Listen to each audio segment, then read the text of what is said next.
તારીખ 4/3/2025ના રોજ રાત્રિના 3:00 વાગ્યાની આસપાસ કુવાડા પોલીસ સ્ટેશનના તરઘડિયા ગામ પાસે ઓવરબ્રિજ છે. ઓવરબ્રિજ પાસે એક 108 પસાર થઈ રહી હતી ત્યારે એક ઇજાગ્રસ્ત હાલતમાં એક યુવાન મળેલો, જેને અહીંયા આગળ સિવિલ હોસ્પિટલ ખાતે લાવેલો. ત્યારબાદ ડૉક્ટરે એને મરણ જાહેર કરેલો હતો. ત્યારબાદ યુવકની ઓળખાણ થયેલ ન હતી, એટલે યુવકની ઓળખની શોધખોળ ચાલુ હતી.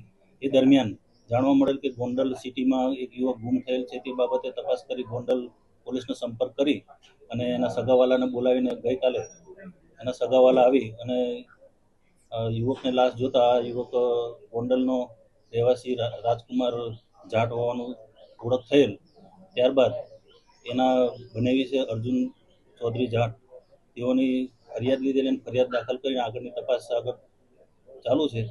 પરંતુ તપાસ દરમિયાન થોડું વિગતે જાણવા મળેલ છે કે જે યુવક છે એ તરઘડિયા બ્રિજ પાસે જ આવેલ રામધામ આશ્રમ છે. એ આશ્રમમાં તારીખ 3 તારીખે જે સાંજના 6 વાગે જેવો એ આશ્રમમાં આવે છે અને 4 તારીખે મતલબ મોડી રાત્રે સવારે 2 વાગ્યાની આસપાસ અરસામાં એ આશ્રમમાંથી બહાર નીકળેલાનું જણાય છે. અને એ બહાર નીકળ્યા પછી તે બાજુમાં થોડાક ડિસ્ટન્સમાં કંઈ અકસ્માતથી ઇજાગ્રસ્ત થયો એવું હાલ જાણવા મળેલ છે.